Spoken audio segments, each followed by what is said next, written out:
O Trias da Democracia de hoje recebe 2 professores titulares da Universidade Federal de Pernambuco para debater educação, ciência e tecnologia.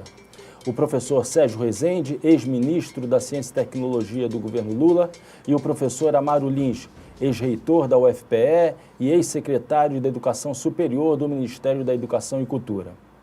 Amaro, você recentemente deu uma entrevista ao jornal Brasil de Fato, chamando a atenção para os cortes orçamentários levados a cabo pela atual administração e os impactos causados sobre o sistema educacional brasileiro, chegando a dizer que chegaríamos a um determinado momento que sentiríamos a falta de giz em sala de aula.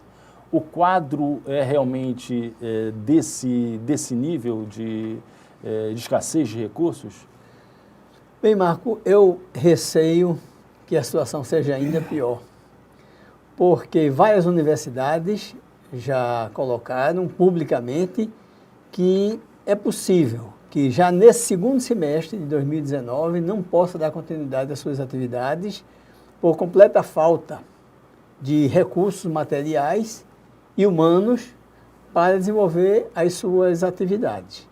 Você percebe que a partir do governo Temer, nós tivemos a cada ano, 2016, 17, 18, reduções nos orçamentos das universidades, não é? De valores altíssimos. Você tem uma ideia, os recursos de capital da universidade, que servem para aquisição de equipamentos, pequenas construções e tudo, eles hoje estão reduzidos a 10% do que nós tínhamos em 2014. Então, daí você dá para sentir. O corte que o governo atual já fez nas universidades, tá certo? Cerca de 30% indistintamente da universidade, levou as instituições a não poderem honrar seus compromissos. Então, as atividades que são terceirizadas, como segurança, limpeza, né? A aquisição de insumos, tudo isso já está prejudicado. As instituições não terão condições de honrar os seus compromissos. Então, o giz e o quadro negro, você precisa pagar por eles.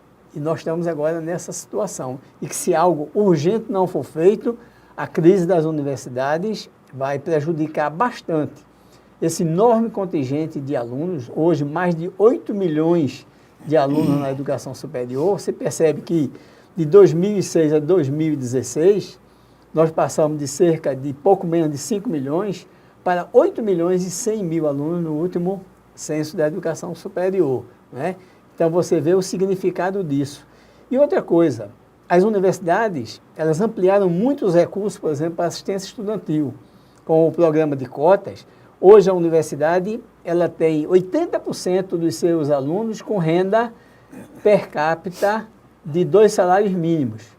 E mais grave ainda, 50% dos alunos têm renda familiar bruta menor que 2 salários mínimos. Então, a universidade tem um grande programa de assistência estudantil, residências, tá certo? Vários tipos de bolsa e que essas bolsas estão começando a atrasar. Os cortes nas bolsas já aconteceram nas universidades. Então, infelizmente, é esse cenário que nós estamos enfrentando agora. Então, se coloca em xeque o funcionamento físico da própria universidade e todo o processo, todo o legado do processo de democratização que foi implementado nas universidades públicas brasileiras nos últimos 15 anos. Exato. Veja, quando a gente fala dessa crise da universidade, a gente tem que falar de um amplo projeto de país, porque tudo isso depende do país que você quer. Nos últimos 15 anos, nós tínhamos uma política que era colocar a educação como um elemento central, um elemento estratégico para o desenvolvimento de um país uniforme. Qual foi a estratégia? Levar para o interior dos estados do Norte, Nordeste, Centro-Oeste, em todo o Brasil, interiorizar a educação para poder permitir a esses jovens que nem de longe sonhavam ter acesso à educação superior, para que eles se sintam realmente cidadãos e possam dar a sua contribuição para o desenvolvimento nacional, não é? Então, esse projeto, que ainda está na fase, eu diria, inicial, apesar dos resultados já são fantásticos. Você vê aqui em Pernambuco a interiorização nas diversas cidades do interior, não é? Por exemplo, Caruaru, que é aqui pertinho, mas você já tem lá uma universidade com mais de 12 cursos de graduação, com mais de meia dúzia de programas de pós-graduação, algo fantástico, inimaginável.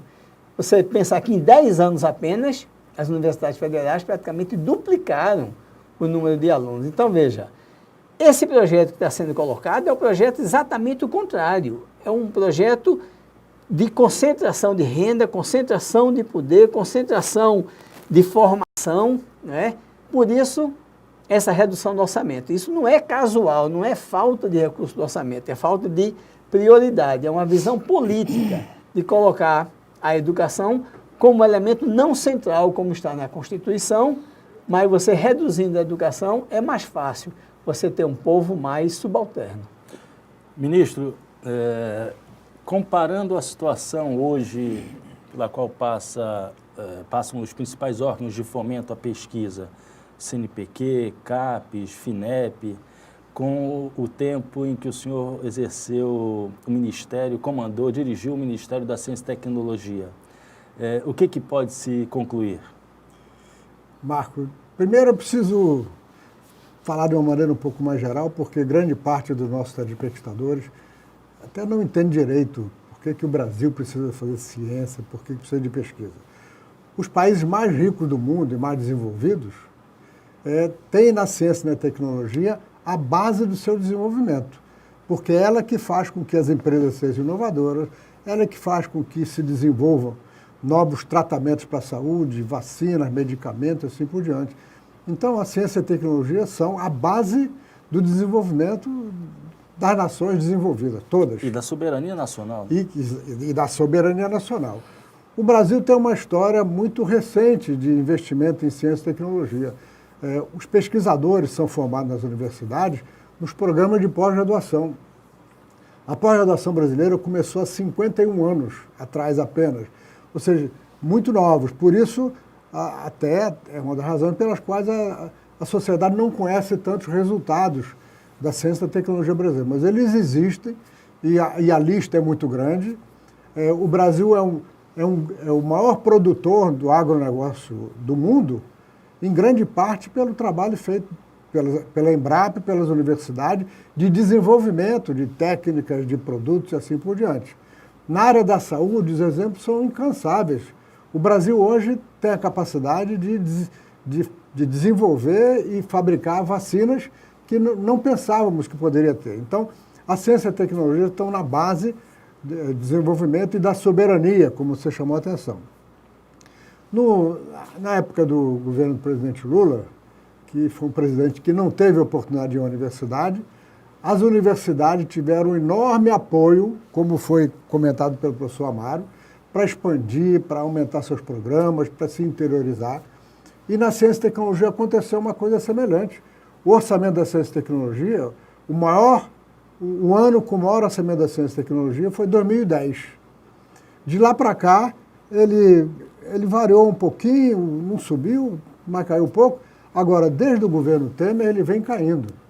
E aí, esse ano, nós temos uma situação dramática.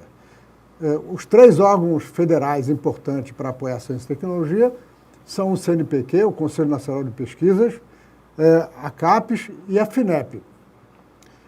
O CNPq, o presidente do CNPq, anunciou há algumas semanas que se o orçamento do CNPq não for ampliado para esse ano, as bolsas, o CNPq não terá recursos para honrar as bolsas a partir de setembro. Vai ser um desastre, porque são dezenas de milhares de bolsistas em todos os níveis, de pesquisa até iniciação científica.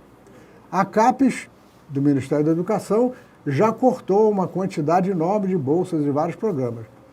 E a FINEP, que é um órgão muito interessante, porque a FINEP não tem bolsas, mas ele financia pesquisa, projetos, investimentos e também financia inovação nas empresas, que é uma coisa importante no Brasil.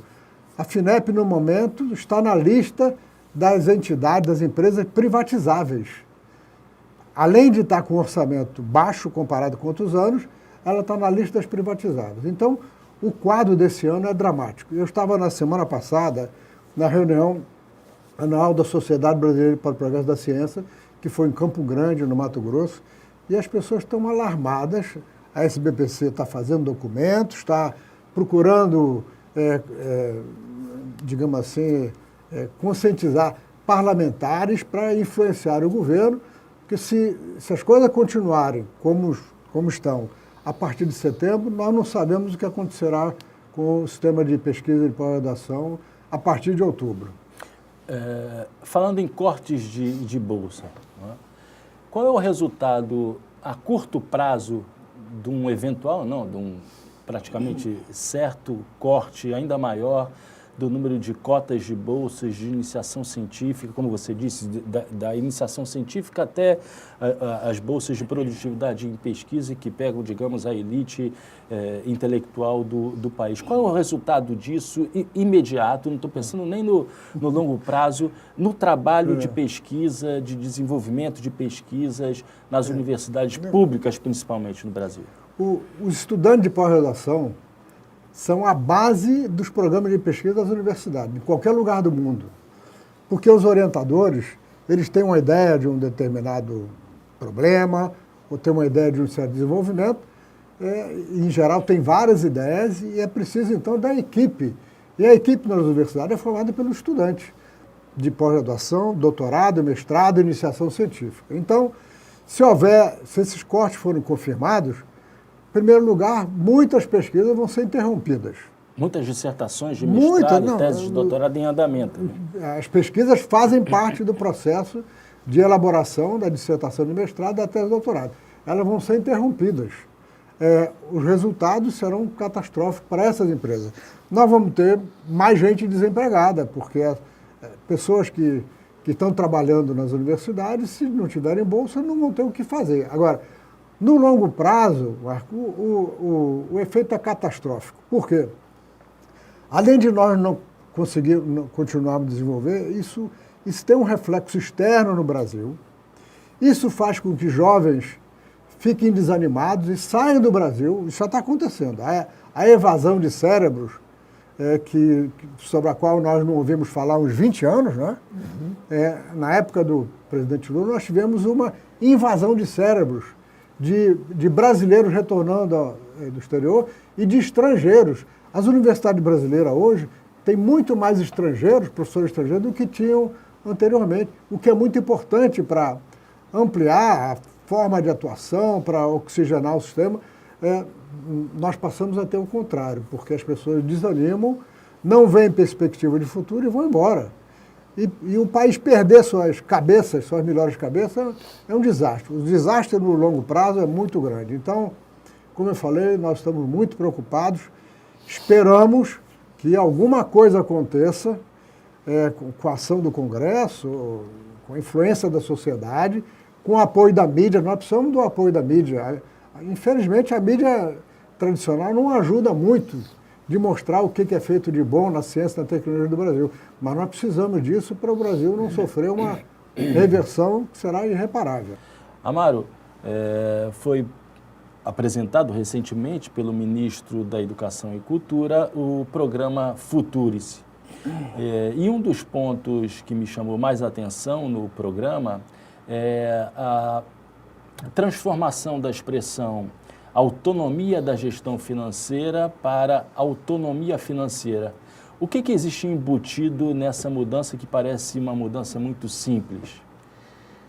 Veja, a Constituição Federal, no artigo 207, ela diz expressamente: as universidades gozam de autonomia didática, administrativa e de gestão financeira e devem desenvolver de forma indissociável o ensino, a pesquisa e a extensão. Então, esse é o fundamento da Constituição para as universidades. Por quê? Porque essa é a própria essência da universidade, não apenas no Brasil, mas a universidade no mundo inteiro. E se você pega a Constituição, ela garante ao indivíduo, tá certo? A livre expressão de ideias, a livre expressão da sua produção intelectual, artística, cultural, não é? Isso é a essência da universidade. Inclusive, na Constituição também diz que é importante no processo de ensino que exista a diversidade de pensamento. Então, isso é a universidade. Então, a universidade, ela não pode ter nenhum tipo de amarra nesses elementos que a constituem. O Futurice é um projeto que tem 3 eixos, né? Gestão, governança, empreendedorismo, pesquisa e inovação, né? e ele bota nos 3 eixos a figura de organizações sociais como um gerente. E o resto fala da criação de fundos e tal, né? Então, como é que isso fere a autonomia das universidades? As universidades têm seus próprios programas. Você lembra que as OS, elas datam da década de 90, no governo de Fernando Henrique, não é? Com a criação, inclusive, do Ministério do MARE, não é? Elas foram criadas para a gestão de serviços que são serviços públicos, como a saúde, que até hoje conta. E as fundações? As fundações são entidades criadas pelo ente público e ela vai cumprir o papel que o ente público determina, tá certo? Então, ela tem autonomia sobre o que a fundação vai fazer. E isso é uma diferença bastante relevante. Então, quer dizer, essa relação se inverte com o futuro. A OS quebraria, na verdade, a autonomia das universidades, né? Exatamente. Ela interfere em detalhes como quadro de docentes, né? Passa e permite a contratação de docentes sem concurso, que isso é proibido pela Constituição, não é? Ela vai definir, vai valorar aquilo que a universidade produz. Imagine uma área como a nossa Universidade Federal de Pernambuco, áreas como as ciências exatas, as tecnologias, a informática, não é? Essas áreas têm um determinado valor de mercado, a sua produção, não é? Então você vai vender essa produção, é isso que o projeto diz, e vai colocar esses recursos em diversos fundos para gerar o próprio financiamento da universidade. Em momento algum, ela fala do financiamento público, que hoje, pela Constituição, 18% dos impostos federais vai para a educação, nível estadual e municipal, 25%. Né? Então, ela não fala. Imagine áreas como educação, como filosofia, não é? Você não tem um valor de mercado tão forte como as tecnologias. Então, as universidades, através das OS, elas vão ter que ter projeto direcionado para determinadas áreas de mercado. E com isso você acaba essa universalidade do conhecimento da universidade. Ou seja, materialmente se faz aquilo que ideologicamente, desde o início, o governo pretende fazer com sociologia, filosofia, história, as humanidades de maneira geral. Exatamente. Então, você disse, o cerne futuro é esse. É criar um mecanismo de levar a cabo esse projeto ideológico. Uma sociedade sem pensamento, uma sociedade acrítica. É isso que está sendo construído no Futuris. Sérgio, um dos pontos relevantes do Futuris se diz respeito à internacionalização. E eu me pergunto, eu repasso essa pergunta a você, o processo de internacionalização já não vinha sendo desenvolvido, implementado no Brasil, sob a batuta da CAPES? O porquê da necessidade da construção de um novo programa que acaba colocando a CAPES, digamos, para o escanteio? A internacionalização das universidades e da comunidade científica brasileira, ela, na verdade, ganhou impulso no governo do presidente Lula, com muitas medidas que foram tomadas, com a própria CAPES ganhando orçamento, ganhando importância, e tomando a iniciativa de fazer cooperações bilaterais, mas também multilaterais. No governo da presidenta Dilma, foi criado o programa Ciências Sem Fronteiras, que foi um programa muito importante para o estudante brasileiro ou fazerem um programa, ter uma titulação no exterior, ou passarem um tempo no exterior durante o seu curso, né? E nos últimos anos, a CAPES, como você disse, ela dinamizou muito esse processo. Todas as universidades federais brasileiras e também os institutos técnicos, as antigas escolas técnicas, hoje têm programa de internacionalização, participam de programa de internacionalização, que a CAPES vem conduzindo muito bem. O que acontece é o seguinte, este governo, nós sabemos, não gosta das universidades públicas, principalmente as federais, porque as federais estão no âmbito dele. Antes de começar o governo, o ministro da Economia, o Paulo Guedes, que colegas meus dizem que ele é um doido, o Paulo Guedes dizia, nós vamos privatizar as universidades federais. Uma ideia maluca que nos deixou assustados.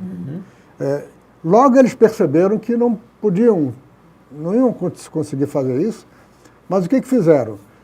Cortaram recursos e, por conta disso, no mês de maio, depois de um certo tempo, uma boa parte da sociedade brasileira foi para as ruas para protestar contra os cortes na educação, que é uma coisa muito importante, não comum no Brasil, porque, em geral, vai se protestar contra muitas outras coisas, mas contra corte na educação, veio mostrar, inclusive, que a educação se tornou muito mais importante no Brasil nos últimos tempos.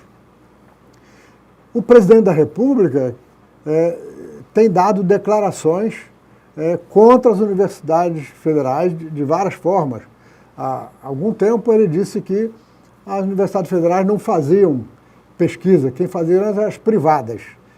Logo as pessoas chamaram a atenção de que os dados concretos, em termos de número de publicações, de patentes, assim por diante, mostram que mais de 90% da pesquisa brasileira é feita nas universidades federais. Foi mais uma mentira saída mais da uma boca mentira, do presidente. Né? Mas esse governo, o presidente da República, o ministro da Economia e com o ministro da Educação, eles estão procurando o que fazer para realmente, eu diria, destruir as universidades federais. Eles não se conformam com esse ambiente, como o professor Amaro disse muito bem, de liberdade de pensamento, de liberdade acadêmica. Eles querem podar de todas as formas.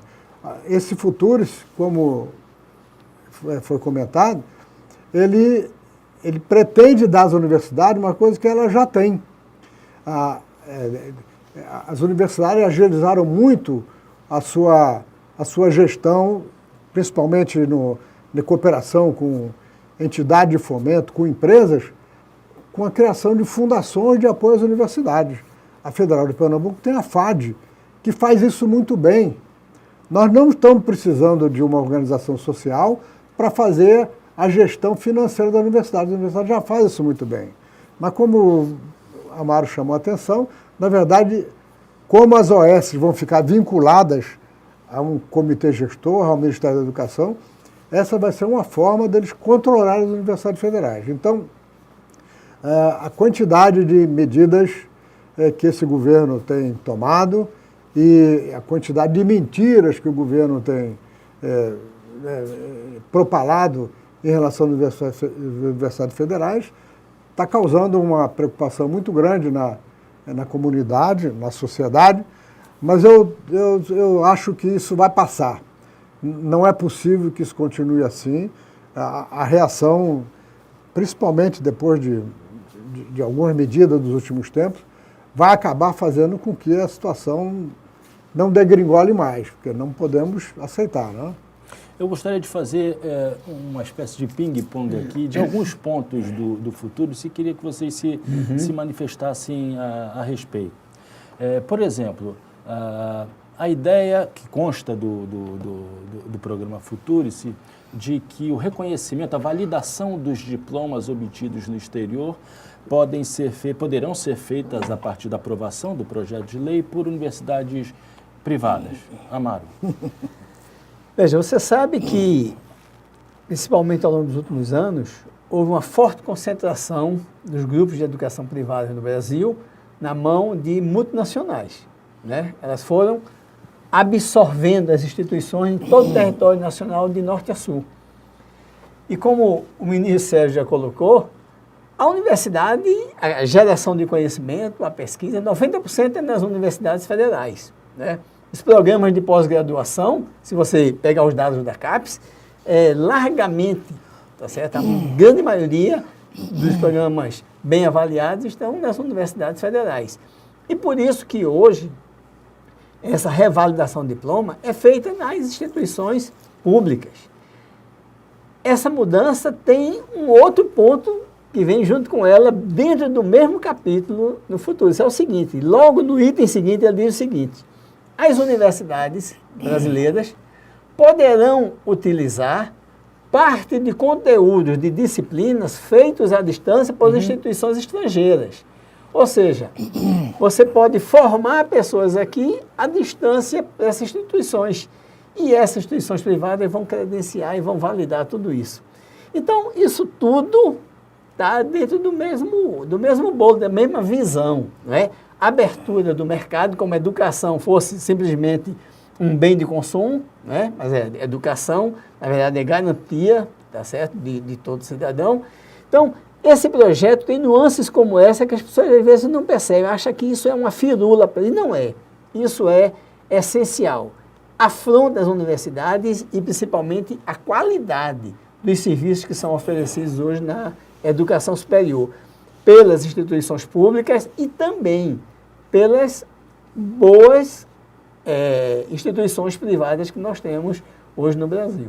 Sérgio, a ideia da flexibilização da figura da dedicação exclusiva, que foi um ponto clássico de luta, de reivindicação do movimento docente, né? E que na apresentação do ministro ganhou aquela figura caricatural de que os professores universitários poderão ficar muito ricos, né? O que significa isso? Eu vou responder, mas eu preciso antes falar um pouquinho das universidades privadas, porque também não é muito conhecido na sociedade brasileira o que significa isso aqui.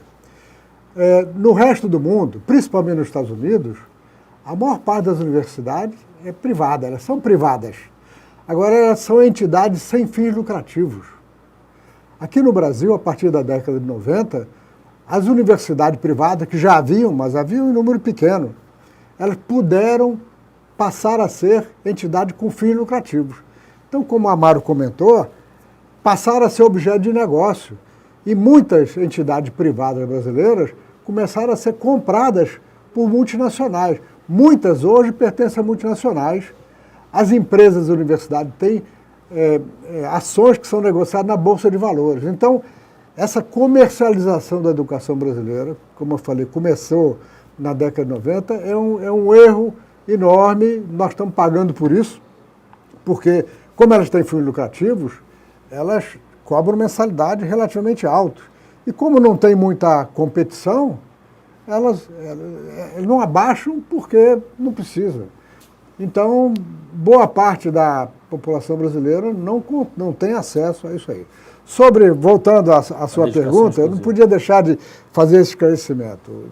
As universidades privadas, aliás, muitas chamadas universidades privadas, nem universidades são faculdades e escolas, porque elas não têm atividade de pesquisa, só têm atividade de ensino. Mas sobre a flexibilização do regime, na verdade, os professores, principalmente da área de tecnologia, nas universidades, que resolvem criar sua empresa startup, eles já podem fazer. É lógico que, estando em regime de dedicação exclusiva, eles não podem ser os proprietários. Mas eles podem estar em regime parcial, um regime de 40 horas, por exemplo, ou 20 horas, ter um pé na universidade e ser empresário e ficar rico. Então, o futuro está prometendo coisas que são desnecessárias, porque elas já são possíveis hoje. Não há o menor cabimento em, digamos assim, dizer nós vamos flexibilizar o regime para os professores ficarem ricos.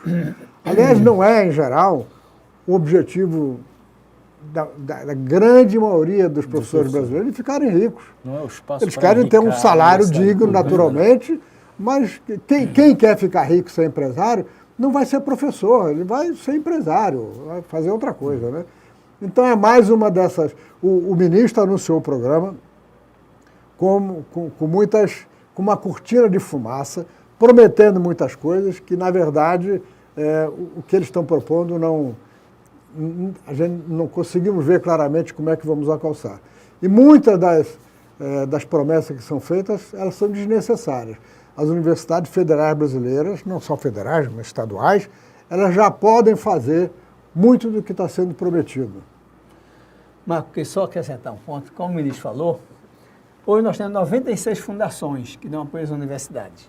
Mais de 200 mil pessoas envolvidas nesses projetos, envolvendo recursos de 5 bilhões de reais. Então, é isso mesmo, nós já sabemos fazer.